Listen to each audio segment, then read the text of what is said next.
Venture capital loves hot internet startups, but what about companies that still make things? Could Apple get funding if it were launched today? Nitto Robotics CEO Max Safai on the plight of hardware makers. Plus, a man who walks the line between artistic and downright weird, Jonathan Keats, collector of words. Our reporters from Forbes, Kim McNicholas, and John Swartz of USA Today this week on Press Here.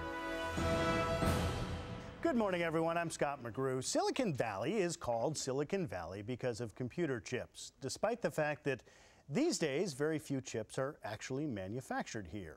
Turns out lots of things aren't made here.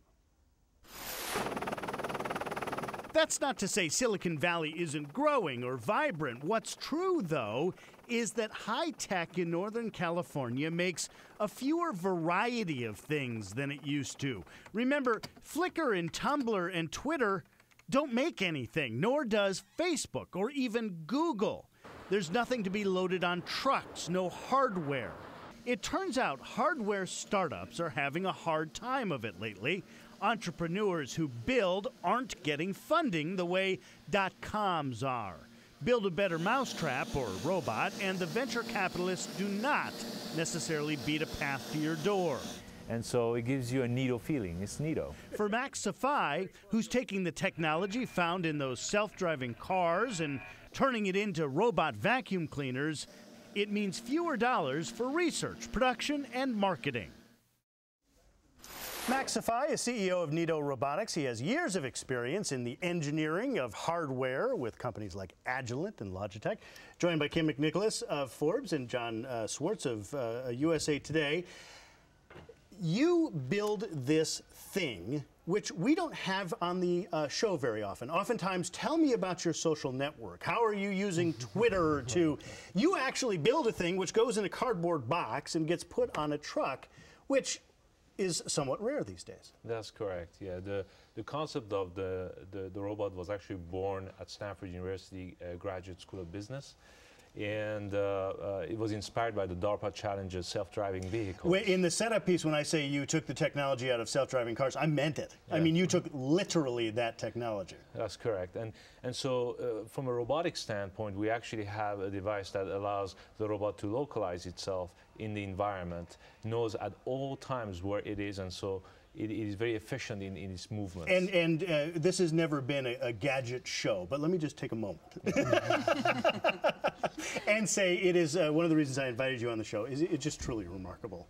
You have one. Well, do I have one? My kids would tell you that I run it incessantly. What do you do with it? It vacuums the floor. Okay. And it not only does it vacuum the floor, it does so intelligently. It does not bonk into anything. It goes around the chair legs, and it was built as a vacuum first. So when you actually empty out the dust, there's actual stuff inside. Tons. Not like the Roomba. Yes, an embarrassing. So I think both of us have had experiences with middling success, maybe. Is that, well, let's ask that of Max. Okay, so Sorry about that. So the whole world knows robot vacuums as Roomba, the way they know copiers like Xerox. Right.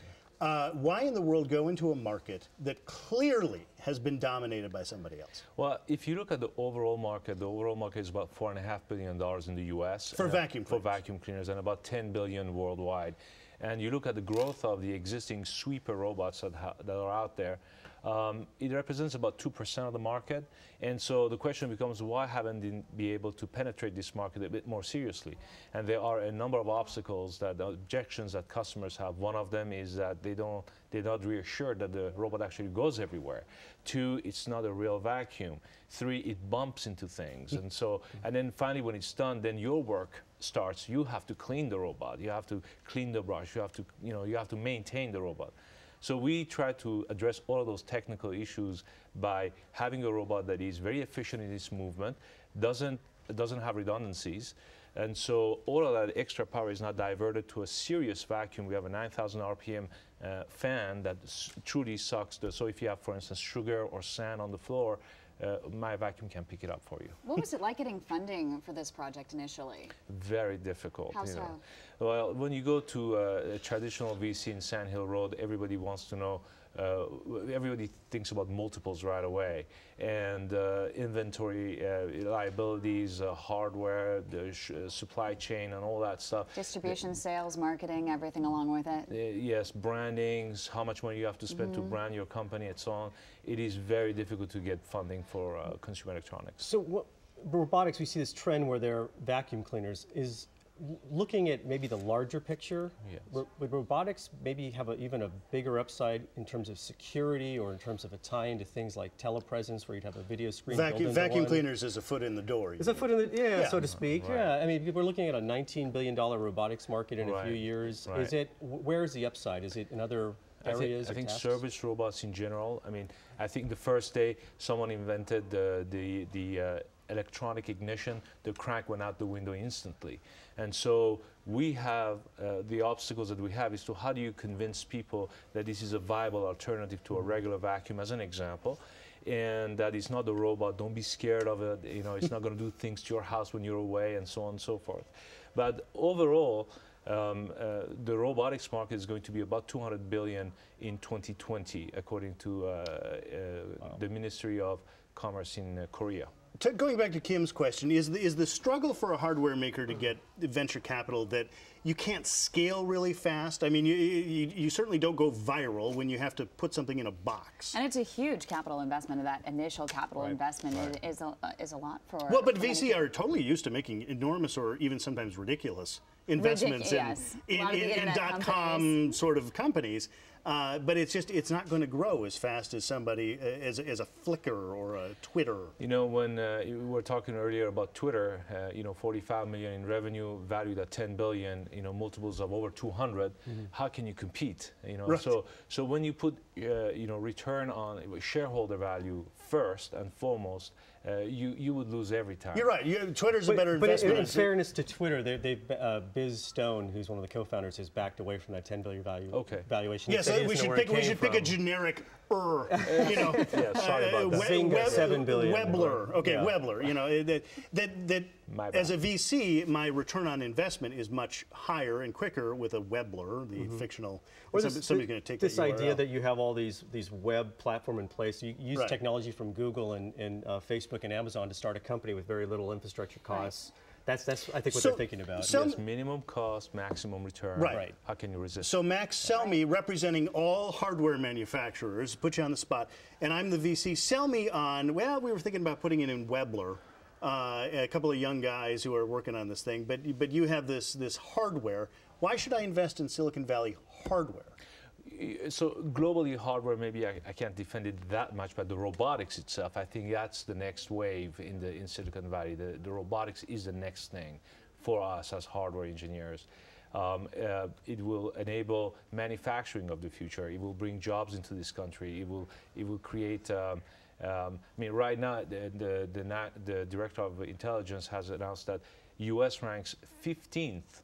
Last in all the industrialized countries on manufacturing, and there's a risk, the security risk to the U.S. where everything is made outside. I mean, how can you even the iPhone? Today there are no manufacturer in the U.S. that can produce the iPhone. Now, if you scale enormously, wouldn't you start building your robot in China? We have no choice because the current infrastructure in this country doesn't help us set up manufacturing in this country. But I mean, with legislature's help, they could probably change that. Right, but you were just talking about the fact that we want more manufacturing here in Silicon Valley, and we want more investments right here. Correct.